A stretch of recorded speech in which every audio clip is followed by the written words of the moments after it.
you see it pop up?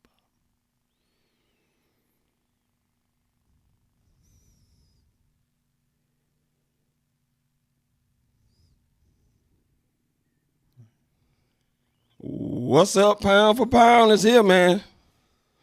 It's about that time, man, to get into it again. Yeah, it is. Me and JR is back, and unfortunately, we're right back where we left off last week with another loss. Yeah, we're right back once again.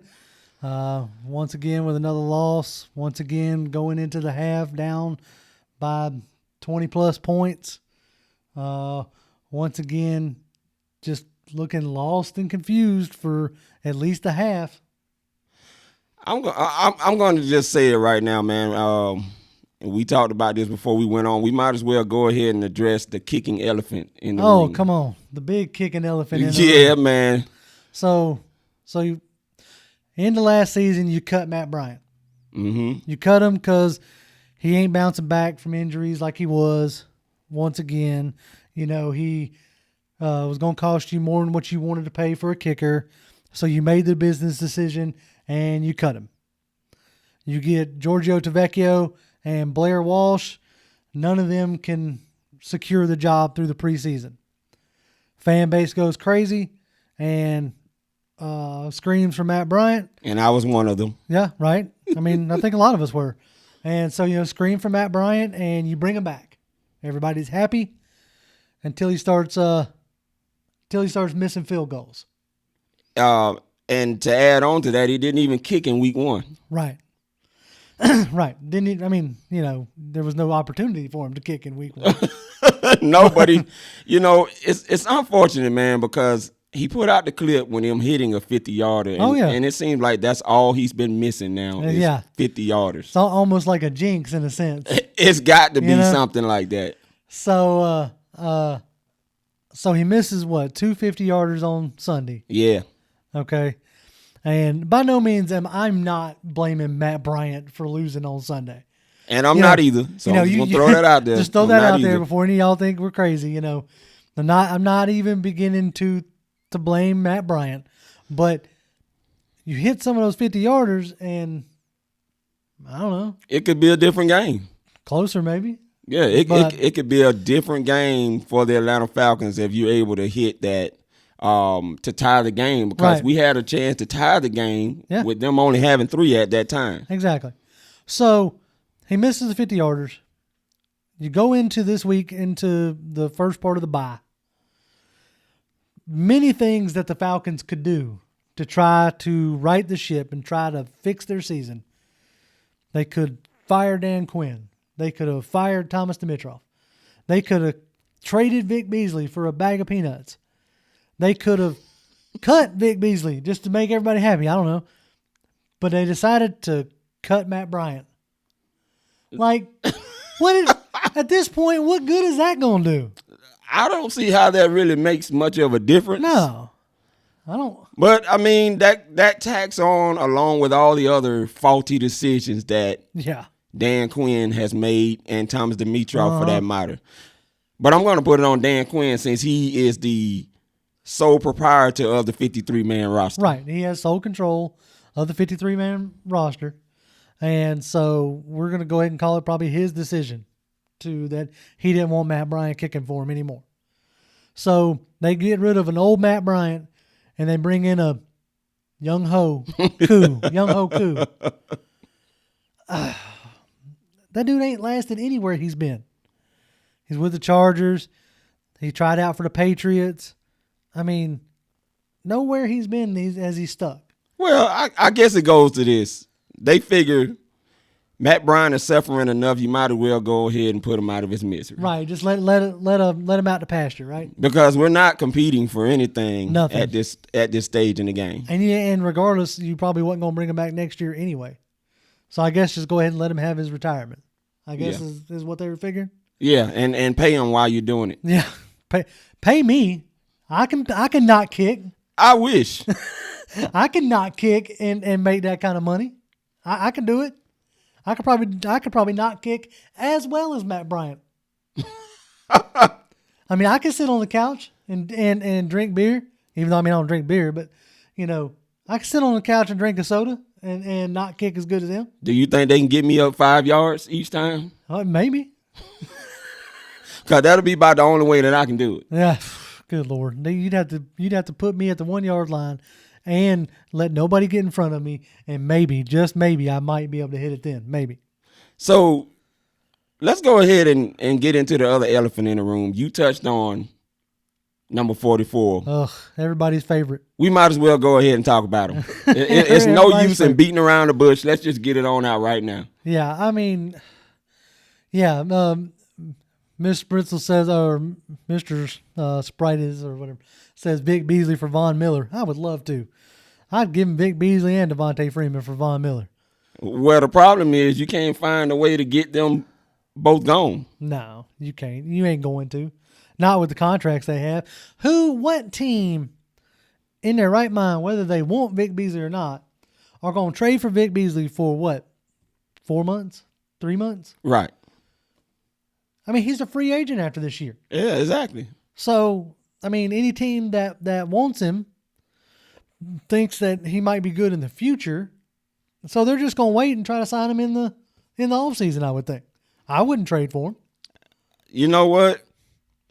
Whatever team gets him, good luck to them. Yeah, have at it. Maybe they can get more out of him than we were able to get out of him. Yeah. Yeah, I mean, no doubt on that. And we'll grab some of these comments real quick. And go for it. Go for it. Appreciate you, Cody. Appreciate y'all doing, sticking with us every week. Same thing with you, Anthony. You said what's up earlier. We appreciate y'all, all y'all dropping by every week. We encourage it, and we're glad y'all are here. And we're glad y'all are chatting with us. Y'all are the reason why we continue to do this, for sure. So, let's see. Dwayne Turner says, I'm just saying, think about these weapons with someone with an arm strength plus dynamic running. Oh, we must have somebody wanting to get rid of Matt Ryan. Uh-oh. We always want to get rid of Matt Ryan. Here we go. Here we go. Well, yeah, hey, look, y'all got a taste of it this Sunday, right? Y'all got a taste of what it would be like not to have Matt Ryan. You had Matt Shaub for, what? 460 yards. Hey, nice. 1 touchdown. 1 interception. Yeah. And 50 attempts. Which has been 52 attempts. Which has been a regular for the Dirt Cutter offense. Yeah, come on with it. Yeah. Yeah, like who you think is going to operate in those kind of attempts? Like what do you think's going to end up happening? Yeah. And I mean, it's not efficient. Look, Muhammad Sanu is gone. Yeah. And we saw the offense get to some fluidity, so to speak. I'll give it that. Not necessarily blaming it on Muhammad Sanu. No. But we kind of saw the passing attack that I had envisioned when Dirt Cutter got here, kind of similar to what it was in 2012 in this game. Right. And my question is, where has that kind of offense been with Matt Ryan on the field? I don't know. And people seem to forget. I say y'all, not y'all in this chat room. Just it's the royal y'all. And I see that y'all seem to forget that in 2016, in his MVP season, he threw to 13 different receivers. Yeah, the first time that's ever happened. Right. In history. So when you're distributing the ball to all of your playmakers, good things tend to happen. And maybe that will happen for Matt Ryan like it happened for Matt Shaub after the bye week. Maybe. When you face New Orleans. Yeah. But we shall see. Yeah. I will say this. If the defense can perform like they did in the second half for an entire game, we might have something. Maybe. No. But my question is, how much of that was Seattle going, oh, we got this whoop because everybody else been whooping and they took their foot off the gas? A lot of it. I mean, that's the way I almost see it. You're already up 24-0 at this point. And so anytime that you can force the Falcons to take off, and I want to explain that for a little bit. Yeah, go ahead. Here's what Dan Quinn wanted to do, and this is my theory and what I saw starting in the preseason. Okay. He wanted to create a ball control, methodical offense. Right. And that's the reason why we didn't have a lot of quick shot, get you back into the game moments. Okay. Because it wasn't in there. Now, when you saw them try to do that, it didn't come off natural enough when they tried to take those quick shots to get back in the game, because that wasn't the point. You wanted to rest your defense, so you wanted a ball control offense. Right. Maybe he felt like that's what was the downfall in 16. Yeah. Because the offense scored so quickly that the defense got gassed. What's up, Taz, man? How you doing today? But maybe it's a thing where he felt like his defense got gassed more times than not, and if he had a slow, methodical, because you got to think in 17 when everybody raved about the defense, that's what you had on offense. Yeah. You had a slow, methodical driving offense. They just ended up messing up and not scoring enough points, whether it be turnovers, 3 and outs in the red zone, that kind of thing, right? They didn't pay off those slow, methodical drives. Right. But what I'm getting at is the number of defensive snaps they took in 17 compared to 18 and compared to even 16 is a glaring number. I wish I could remember it right off the top of my head, but the snaps that they took was far less because the offense was a slow, methodical offense. Right. And it allowed them to keep that defense fresh. Keep that defensive line rotation going. But what is the problem with that? Because now if you're doing that and you're taking all that time away, even though you're scoring points, you can't score quick enough to catch back up with the other team because your defense is giving up still double and triple digit leads. Yeah, right. Going into the half, 24-0. Already. It's just, how are you supposed to come back from that? Like this team. How is this team supposed to come back from that? Obviously, all the 28, 3 jokes aside, that's tough to overcome, Let's take a few more. Jet77 says, Tevin showed out on his new team. Yeah, because he has a coordinator that knows how to use him or uses him in the correct way. Knows how to use them is a bad thing or a bad way to say it. Or what I'm trying to say is that Kyle Shanahan drafted this man. He wanted that dude. Right. He knows what his skill set is. So he knows how to use him. Everybody I saw, especially on Sunday when he was going off, that everybody was like, oh man, we let the wrong back go. Y'all honestly think with Dirk Cutter that Tevin Coleman would be producing? Exactly. There is nothing that was said that I even put out a video in the off season talking about the amount of times that they had rushing over 100 yards under Dirk Cutter between Jacksonville, Atlanta, and when he was in Tampa. You know what? Let's talk about these running backs for a minute because this was a hot topic, especially when you put out a video about how many we kept. Right. Okay. Right. Kept 6. And we're not hardly using any of them. We finally saw Brian Hill bust out. Right. They were running that pitch play all day that game, and we saw Brian Hill bust out on one out and get a touchdown off of it. But you have Quadre Olison. Now, Ito is hurt. Yeah, okay. Ito's in concussion protocol. Quadre Olison been inactive all year. All year. Like, he ain't progressed at all.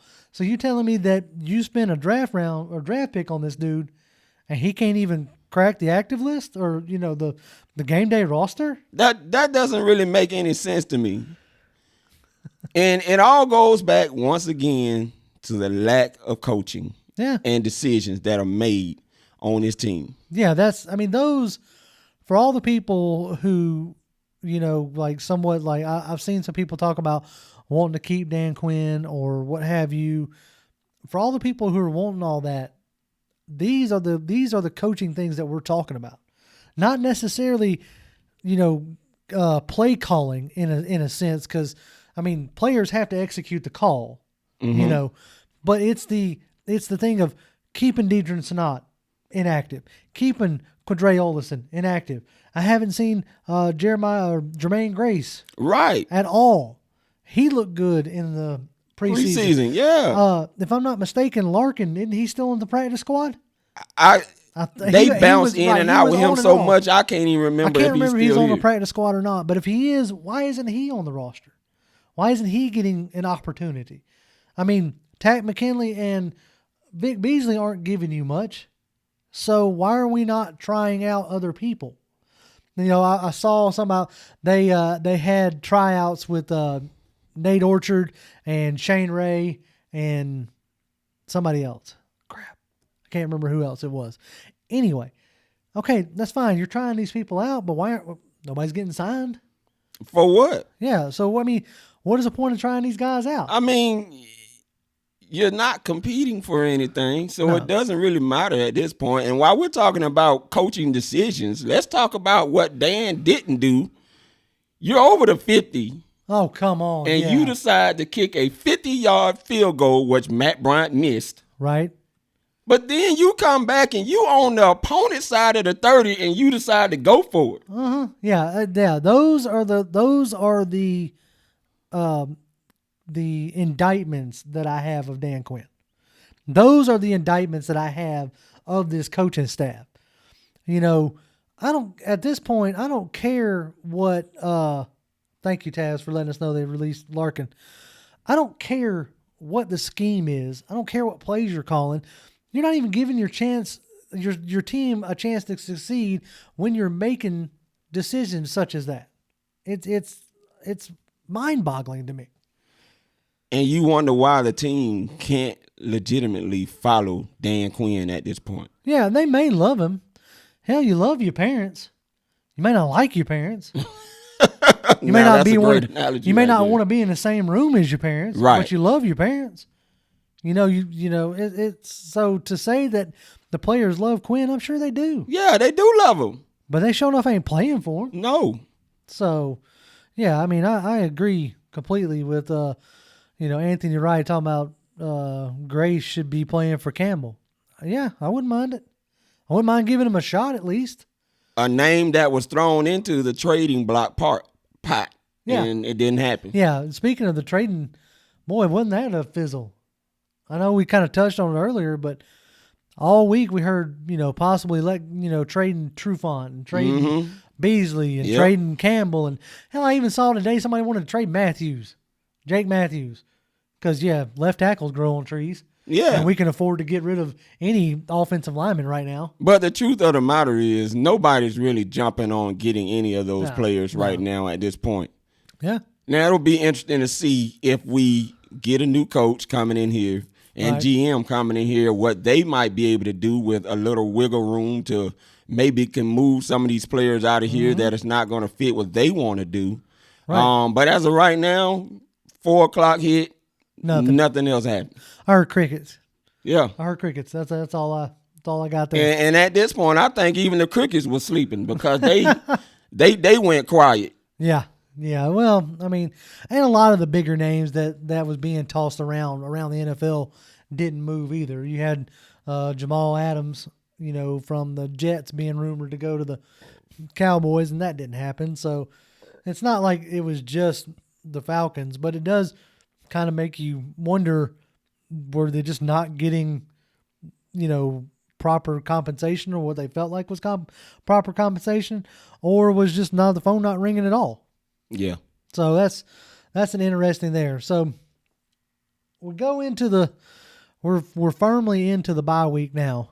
And do you expect anything to change this week? Do you expect anything? No, I expect there will be a few defensive tweaks because now you have the bye week to be able to do some of those things. Whereas you couldn't do it throughout the season, but improve on what you were not doing well in.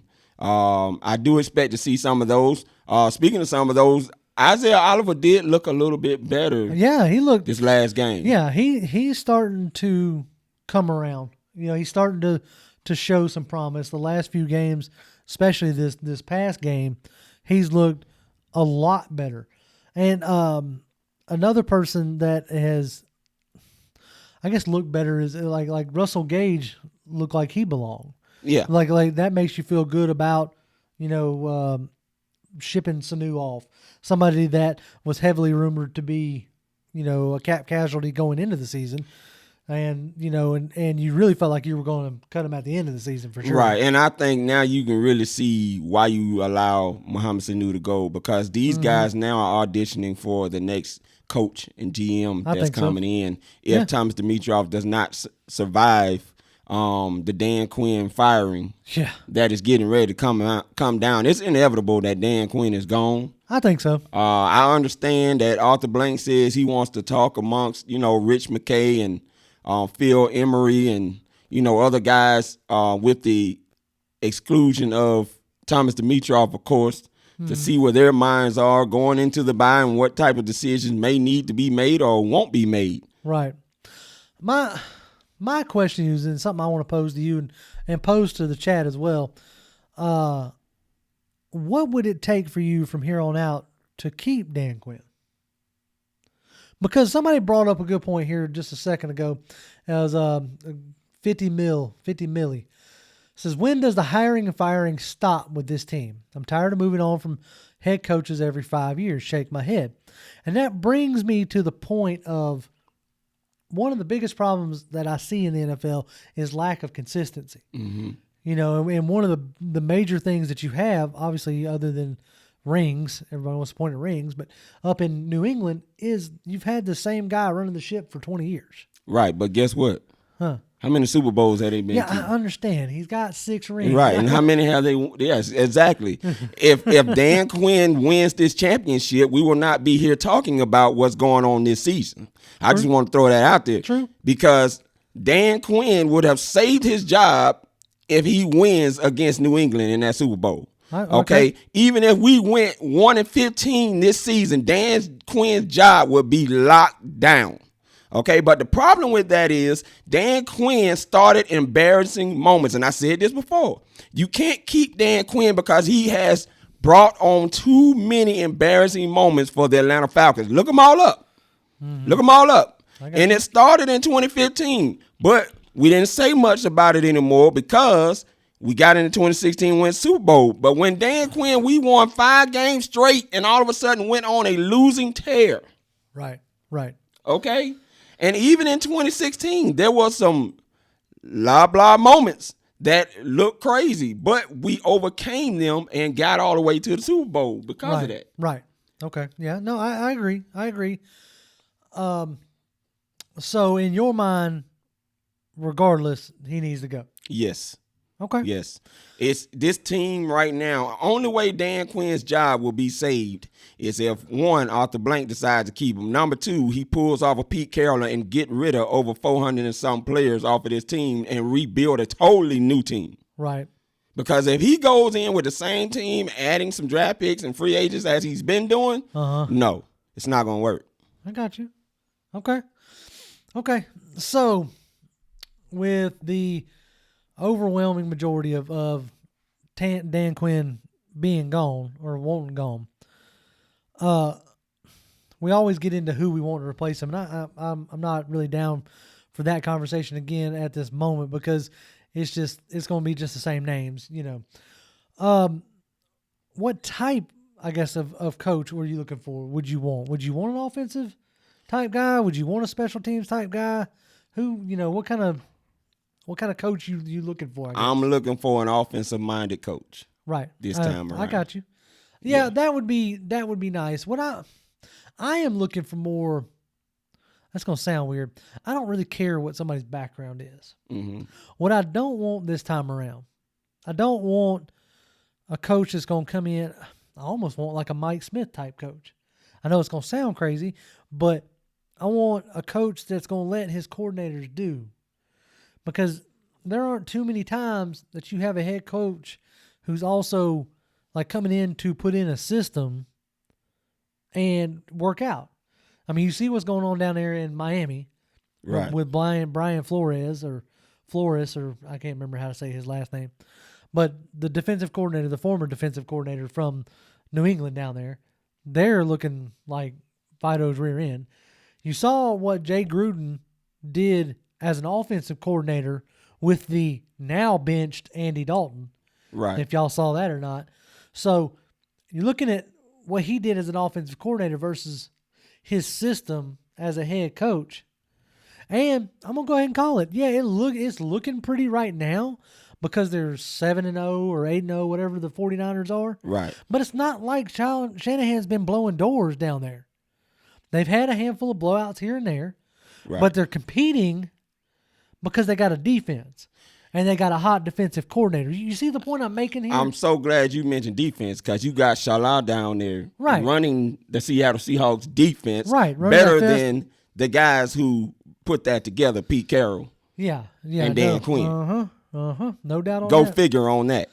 Yeah, he's taking that fast and physical motto and actually putting it to heart. Exactly. There. And we'll see how long it lasts. It's just it's one season and we're just now about halfway through it. So we'll see what lasts with the 49ers down there. Listen, man, any coach that comes in here, we're not going to be satisfied unless he is able to win the bling. Yeah, unless he's able to get something going. That much is for sure. Tasman, they says they need to start young players to start along the defensive line and sit some of these starters out. We have nothing to lose. I wouldn't mind seeing what we have in the young players. That much is for sure. Archangel says we need a younger coach with some attitude, some passion, and have some urgency to him and bring it to the team. Yeah, that's been like the hot trend right now is, that young coach kind of thing. And I'm not against getting a young coach. I would like one that has some NFL experience. I don't know if I necessarily want to bring one up from the college ranks, but I would like a coach that has some NFL experience for sure. Well, I'll tell you what I agree with, all the attributes that were named. Yeah. Because, I'm looking for someone with all of that, with attitude and all of that stuff that has more of a stronger sense for how to deal with the media. Right. How to back up his players. Okay. And how to talk with confidence about his team, period, going into game week. Right. Yeah, that's the one thing, man. That's the one thing for sure that the Dan Quinn has definitely not sounded confident at all, hardly since after the Philadelphia game, the week after the Philadelphia game. Speed Falcons for life. What's up, man? How are you doing today? Keenan Lewis says, black coach for a black city. I guess. I mean, I don't know what, that doesn't. I mean, I'm going to be honest with you. The coach I'm looking for has no color. Yeah, all right. That doesn't. But I want experience in a sense. Like I want, somebody who can come in here and do the job. Yeah, I want the shine. That's what I'm looking for. The shine. If a black coach can bring the shine, hey man, come on with it. I'm taking it. Yeah. If a white coach can bring the shine, I don't care if he's Mexican. It doesn't matter to me because I don't have no color discrimination on that. I just want a coach that can bring some rings to this team. Yeah, period. That's it. And we don't have that right now. No, we don't. We don't. So I mean, we can talk about coaches all day until we're blue in the face, which we've done for at least 6 weeks. Yeah, now. But we're not gonna be thrilled about whoever it is, especially if it's not somebody that we want. Oh man, yeah. Like I saw it might today, be somebody I want. It might not be somebody you want. True. I saw today. I think it was today that Ken Wisenhunt got fired from the Chargers, and I thought to myself, I said, "Oh God, don't bring Ken Wisenhunt here." No, I don't want Ken. No, Wisenhunt. I don't even see Arthur Blank looking even at Ken Wisenhunt's way. Man, I hope not. Yeah, I wouldn't even worry. I would not even worry about that. Ken Wisenhunt probably is looking like his time is about to be up in the NFL anyway because he's bounced around quite a bit lately. Too much. But let's see. Let's take some of these other ones. Let's see. Yeah, Dr. 18 says, it doesn't matter. We just need a coach with some attitude. I have yet to see a coach who has that passion to obliterate the opponents. Yeah, I wouldn't mind one with a killer instinct. That Belichick, Nick Saban-esque, put your foot on the throat and just wear somebody out. Yeah, I would very much like to see that type of deal. And I wonder how much like past events have almost maybe like colored Blank's opinion on somebody like that. Mm-hmm. And somebody brought up earlier, I saw somebody like Blank having too close of a relationship with coaches and and players and stuff like that because kind of bit him in the tail with the Vic thing. And I don't know if that's necessarily the case. I think I like Arthur Blank. I think he's a good owner. I don't think he gets involved as much as people may portray that he gets involved. But then again, none of us really know as far as that goes. None of us know how much he is actually involved. You know, in the day-to-day process. It sounds like part of the problem is there might be too many people involved. Like too many. You got Rich McKay, you got Steve Cannon, you got Thomas Dimitroff. How many of these people have their hand in this stuff? Well, you got to understand Arthur Blank's business background. He didn't build Home Depot by himself. No, he didn't. And he carries that model of having people with the knowledge around him because that's how you become rich. True. You want to become rich, you get people that are knowledgeable to help you do that. And that's what he's always been about. And that's what he will remain. I don't think it's necessarily depending on or the weight of having people that can make, decisions or whatnot. I think he just wants to hear what their view is outside of what is going on the inside right now. And he's done this before. None of those guys will probably take over the position of GM if Thomas Dimitroff is cut loose and Dan Quinn is gone. But he wants to see what they have to say, at least from an outside looking in type of thing. It's just like playing checkers. I can be sitting on the outside of you and someone else playing, and I can see all the moves. But once I get on the inside of it, it's hard for me to see the same moves I told you to make. Right. If that makes sense. Yeah, no, yeah, it does. It does. It definitely makes a lot of sense. It's easy to be, and that kind of it brings me into something that I wanted to bring up. I tweeted it out earlier talking about something I wanted to talk on was revisionist history. I'm seeing a lot of tweets going out right now of people talking about this is was an 8-8 roster. And yeah, that's nice to say right now when you're 1-7, but to act like this roster has been, flawed in a sense and everybody knew it, dude, that's some revisionist history if I've ever heard it. Because there were, I don't know how many analysts all over the place on every 3-4 letter network you can name up. Hell, there were content creators on YouTube giving out their, season predictions. And everybody said the absolute floor was 9-7, 8-8. So if that was the absolute floor, that's not an 8-8 roster. And to act like that this roster has been an 8-8 roster at best since 2015, that's moving the goalpost to me. Yeah. That's trying to change a narrative to fit, your thinking. Right. What you want to believe. What you want to believe. And I ain't much for that kind of thing. Everybody thought that we were, going to be competing for the NFC South at minimum. Everybody thought that we were going to be in the playoffs, at minimum. Yeah. Nobody foresaw a 1-7 team. No. And anybody who wants to try to act like they did, I'm sorry, man. That's, if you want to talk to me about you foresaw, Dirk Cutter not running the ball, okay, cool. You can find numbers to support that. Hell, I found numbers to support that. Yeah, and I said that on a video I did about Dirk Cutter. Right. Yeah. So, if that's the story you want to run with, then by all means go for it. Run at it. But to try to act like I knew this team wasn't going to be nothing. And you're supposedly a Falcon supporter.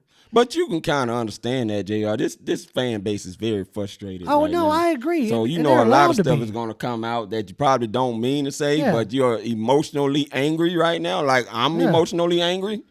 But I'm not going as far as to say that we had a 7-9 or 8-8 roster. No, what we do have is a lack of coaching. Yeah, and that's obvious. Yeah, what we have is a lack of coaching, and what we have is a lack of consistency.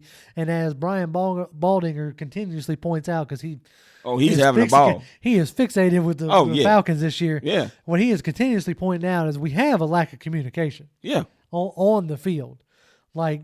People are completely blowing coverages in ways that they never blew coverages before. Well, let's talk about that communication for a minute. All right, what you got? Because I heard that Isaiah Oliver mentioned something about the lack of communication. And shout out to Jazzy Jeff, by the way, who was talking about how that was a bunch of BS, basically.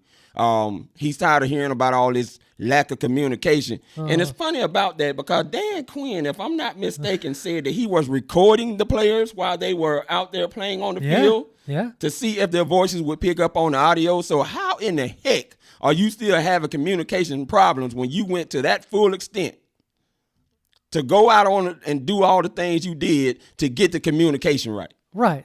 Yeah. Yeah. And if that is the case, then I don't care what play you're calling. I don't care how you practiced. I don't care about what the scheme is. If you're not communicating on the field, what is the coach going to do about that? He's not going to be able to do anything, especially if you're not motivated to communicate on the field. Yeah. It's like, okay, I don't know if y'all saw it or not, but Sean Weatherspoon put out a tweet talking about basically the lack of accountability. And, and I tweeted, I commented on it saying something like, well, it sounds like the players need to step up.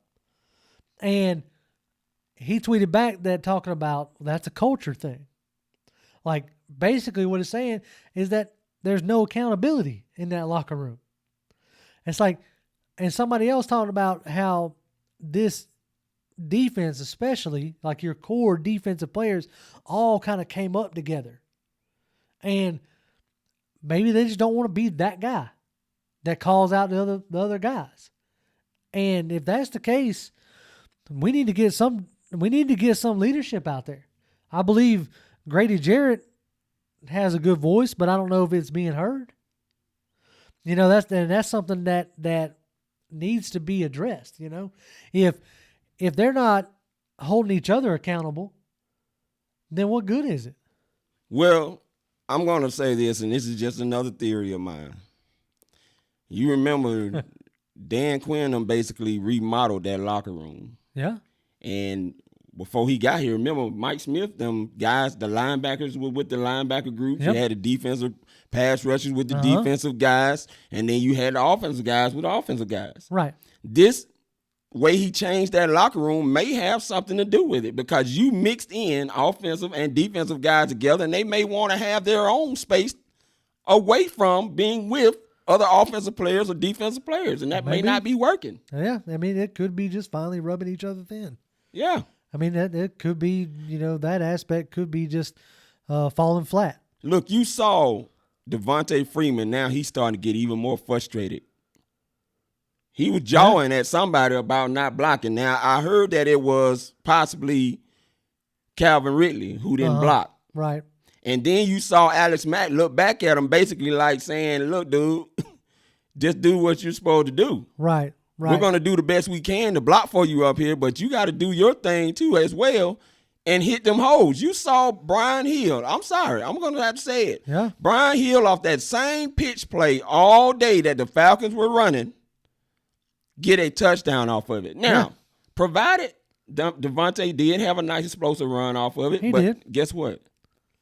He hadn't scored. No, not yet. And he keeps stretching the ball out. And God bless. And I don't care if it looked like he was down or what. This is the second time he's done that.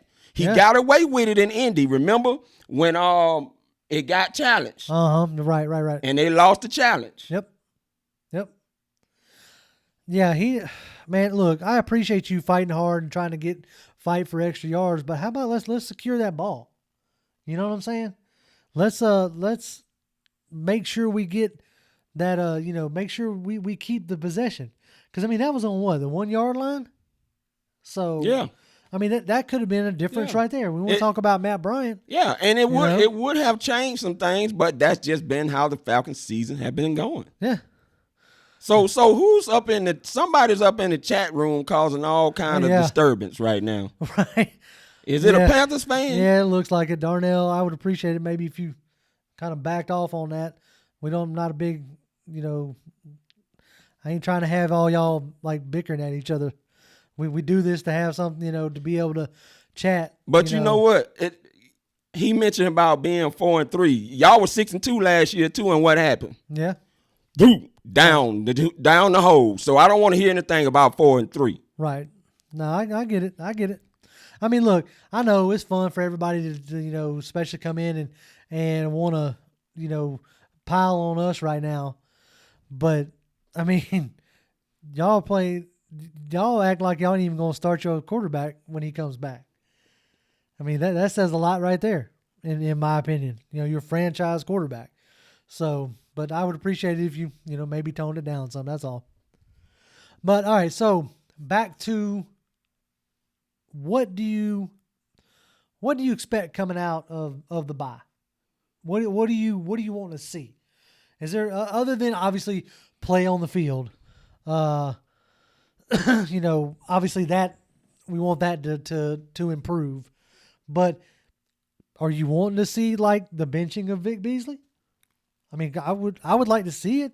I'd like to see some kind of change. I know we're talking about change for change's sake. In a sense, yeah. I want to see my coaches actually trying to do something. Does that make sense? Yeah, it does. But JR, what are they going to do at this point? I mean, if you saw the coaches on the sideline, they were sitting over there sometimes laughing and all kind of stuff. Dude, you're getting your behinds whipped. Yeah. I mean, I guess you got to keep the humor in your job, I guess. I don't know. You got, what did I see? It was like 6.4, whatever, the whole strength of schedule, when they rate that. Yeah. It was all like we have one of like the 60, like well over one of the harder schedules remaining is what I'm trying to say. I'm stumbling for words, and I apologize about that. But one of the harder schedules remaining coming up. Are we going to win another game this year? JR, I'm sorry, man. I have to be a little evil. I don't want us winning no more games. Oh, you want to? I'm looking for top 5. You want a top 5? Can you not screw it up this time, Dan Quinn? We don't need no 7-9. We do not want to be picking 14th overall, right, whether you the coach or you not the coach. Yeah. Okay, we need a top 5. We're in that Chase Young sweepstakes. Okay, so we need you to at least not screw this up, and I think that's why Arthur Blank mainly keeping you here, because your team is not responding to anything you're saying right now. So don't mess this up for Arthur Blank. So if you're gonna do something right, at least get us a top draft pick. Exactly. Okay. All right. Yeah, I mean that Chase Young, he put on another impressive performance. What, four sacks, I think, over the weekend? As he's continuing to do. Right. So I mean, yeah, I wouldn't mind him end up on the team. As long as we got a coach that can use him. But. Look, man, it's looking like we're not going to get our dream of having 2 great pass rushers. But can we at least get a semblance of a John Abraham on this team at least? Because we at least had some success with turning the ball over with one John Abraham and a half of pass rush on the other side. Half a pass rush on the other side. Oh, see, Keenan Lewis says, and it looks like, and also Tasman says, beat the Saints. Yeah. If we could sweep the Saints, that'd be nice. I don't see it happening, but you know how much that hurts me to say that? All of my in-laws are Saints season ticket holders. Ooh, boy. And you know that at the end of this month or end of November, I got to go on a cruise with them? Hey, our angel says we can't beat the Aints and Potards. I hate to say it, guys. I don't see us winning when we come back and play our division. I just don't. I just don't. No, somehow we went from contending with this division to making the Bucks look good. You know what I'm saying? Like we went from being like contenders and being in the mix on a regular basis to making the Bucks look like a well-oiled machine. At least they're competing. They're trying to compete. Lord have mercy. Let's see. Marlon Cross says he's from New Orleans and he hates the Saints. Well, good job. I'm glad somebody raised you right, bro. Somebody who's come to the New Orleans sense. R2K on a boat with Saints season ticket holders. Yeah. Y'all pray for me, okay? Y'all pray for me because they're gonna give me a hard time, and I'm gonna have to sit there and take it because I gave them a hard time. Them 3 years they were 7-9. So wow. I'm gonna have to eat crow this year. That's for sure. Is it me or are we seeming to become an example of just about every team that's had issues? Tampa had kicking issues. Now we're suffering with kicking issues. Right. New Orleans 7-9. 7-9 last year. We've gone 7-9 last year. We hope to go 7-9 this year. We can. Oh Lord. Something is seriously wrong with this Atlanta Falcons team, man. And as time goes on, it's going to come out. We do have to talk about the situation with what we saw in the caption of Muhammad Sanu, though. Oh, yeah. We got to talk about it. Okay, so this went around, and this was fun. When I first saw it, I was like, oh, snap. And then, of course, you figured out what it was. I, like everybody else, just reacted to the photo. My man's wearing a beanie or a toboggan or a sock hat, however you want to call it. It says, "Wise Up" on it. Wow. Now, Wise Up is a great organization. Mm-hmm. Helping kids, trying to get through college and all this other stuff. But do you think there was an ulterior motive to wearing Wise Up? Yes and yes.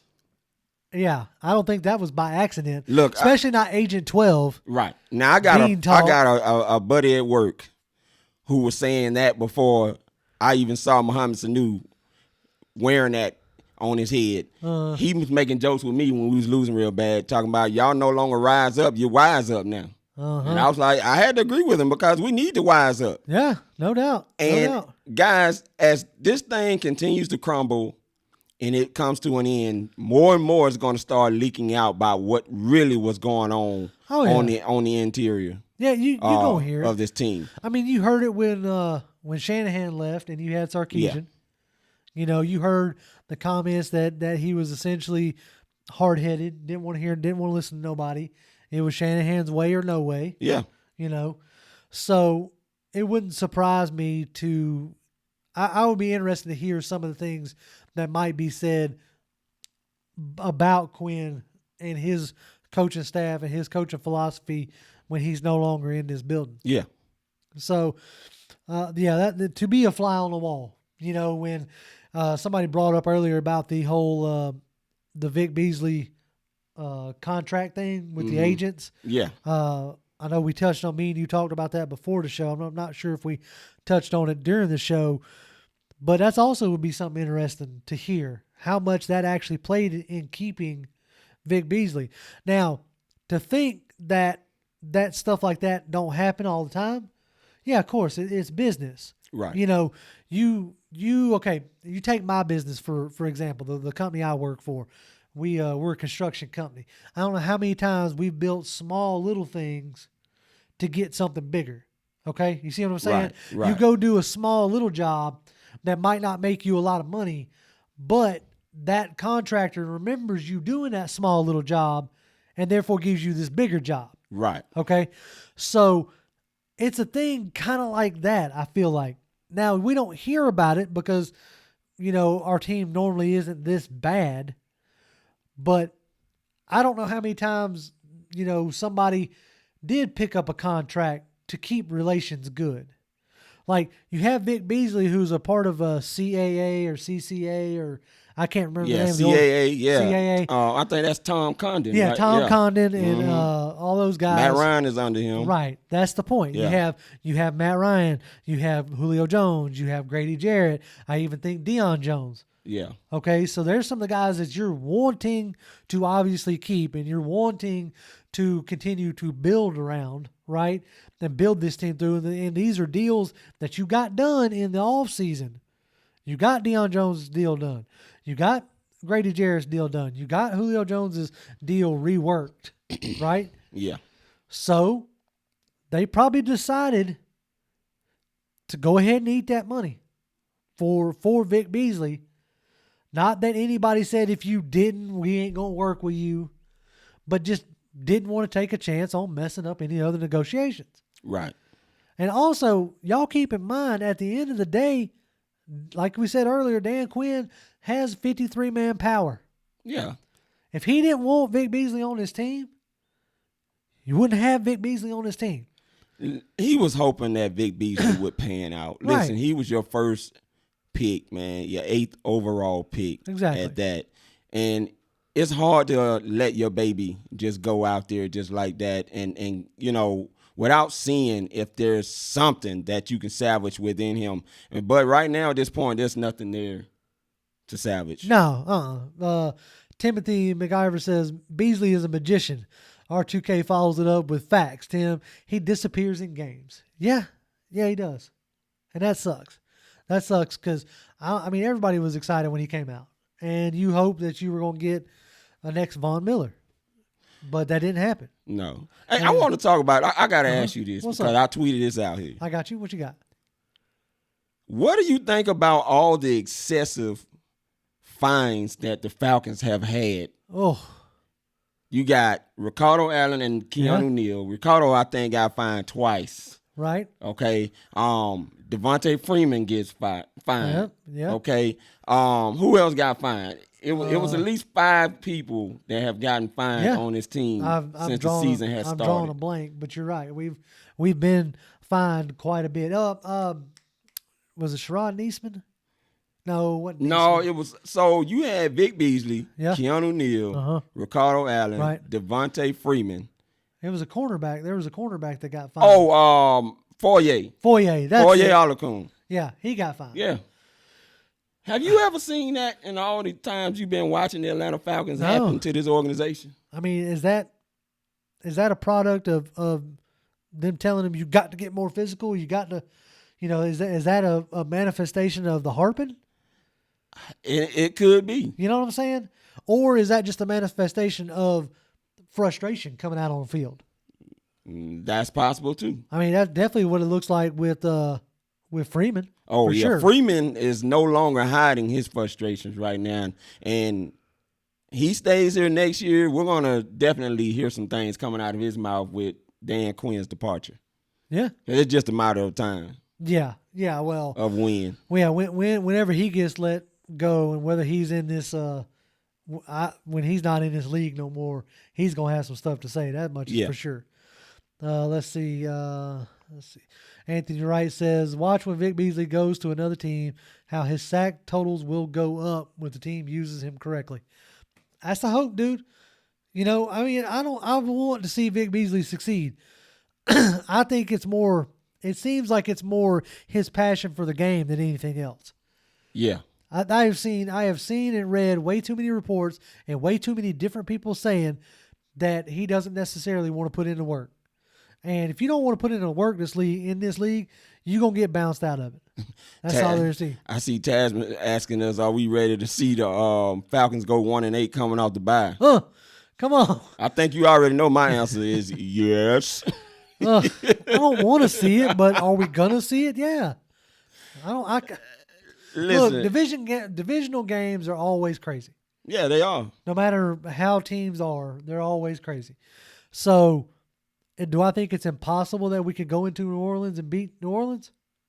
Yes, I think it's impossible. I tried real hard, Toby, to say no. I didn't. I know it, man. But I don't see us winning that game. I don't see it, guys. Yeah. I'm sorry. I hate to say it. I just don't see it, man. This team, they can go in and make all the tweaks they want. Now, if these tweaks work and they mess around and come out on a winning tear and they go 9-7, okay, but you got to win all 8 games to do that. And you haven't been consistently good at all to show me anything that you can put together. You haven't had too many games that you can put anything together. This is how you get better, guys. Right. You take what you've done well, okay, that has actually worked, if you got enough of it, and you go into the bye, and those are the changes that you make to come out and hopefully play better. Mm-hmm. I don't see enough that they have. They don't have a handful of anything to me that shows me that they're going to take something that's going to make it work. Yeah, no. I mean, right now, it's. I've always said, and I will continue to say until I finally give up on watching football altogether when I'm old. I don't know. I don't mind losing so much as long as you're in the game. As long as you are showing some consistency and as long as you are showing some fight. If it comes down to the last play and you lose, dude, okay, you lost. But to get embarrassed as many times as we have been embarrassed this season. What's the word you use? Embarrassed? Exactly. Yeah. To be embarrassed in the fashions that we've been embarrassed. And who is that under? That we're getting. Yeah. Exactly. Mr. Embarrassment himself. And that's what we need to be calling him from here on out, Mr. Embarrassment. That's going to be his legacy. Yes. Like Mike Smith's legacy is he couldn't develop players. Mm-hmm. Dan Quinn's legacy is going to be he's Mr. Embarrassment. Yeah, exactly. You know, he has been at the helm at some of the most embarrassing things that I've ever seen as a Falcons fan. Yeah. So that's it hurts my heart. I'm sure it does. It hurts my heart. It hurts mine too. Doctor 18 says, Sark was the worst hiring of any coach position in the history of the Falcons. I don't know. Bobby Petrino was pretty bad. Yeah, Bobby Petrino he was was the head pretty coach. bad. Well, I mean, you know, but no, I think Sark was in over his head. I mean, he had some good games, and he had some good times, good moments. He did better last season. So far, then. But that went out the window. Yeah. Well, you had to have scapegoats. Yeah. Along with Marquand Manuel. He had to have scapegoats. Let's see. Latrell Caldwell says, I wanted to see DQ start getting these guys. Man, if they do, getting into these guys. Yeah. Yeah, that's true. I wouldn't mind seeing it myself. Let's see. We're going to take a few more. We're getting on to be about the hour mark, so I think we're going to start wrapping this up. So if y'all got any other comments or questions, go ahead and throw them out there. Anthony Wright says, Grady Jarrett, Ricardo Allen, Foye Alukin, when he plays, Tyler Davison's, all have shown fight. I agree with that. Yeah, and they did. They've shown fight, and it was even going around, swirling around about Tyler Davison being one of the trade baits. Yeah, well, I'm glad they didn't. Yeah, I hope that they make the mistake in a sense, and actually sign him before they fire Dimitrov. I wouldn't mind having him on the team. Yeah. Same thing with Alan Bailey. I wouldn't mind keeping him on the team. Yeah. But all right. Well, I think that's going to be it. Unless something major happens, we'll let y'all know if we're going to do a show next week or not, with it being the bye week. If there's something to talk about, we'll be back, talking about whatever it is. But we'll see, and we'll let y'all know. Just keep your eyes peeled to the channel. Keep your eyes peeled to our Twitter accounts. Mine is Grim1128. That's 2 M's. Toby D. 1991. Right, and for those who want to listen to this in podcast format, it'll be up sometime tomorrow. I got it up a little bit later last week. I appreciate y'all dealing with that, but so y'all can get it on iTunes and Google and Stitcher and all that other stuff. So yeah, that's the podcast. That is, let's see, Tasman says, Toby and JR, it's in the Dookie Bowl. Yes, I know the massacre is coming. I know the massacre is coming in the freaking Superdome. It's going to be bad. DeMarcus Newell says, I agree. He was loyal to the soil. He even made sure that Beasley got that $12 million. Yeah. Yeah, we're going to see. We'll see how all that works out. See if we got a new GM and a new coach. But we'll see how it goes. Maybe we'll have some interim coaches and GMs to talk about next week. Yeah. But as always, Falcons fans, we appreciate it, and rise up. Rise up.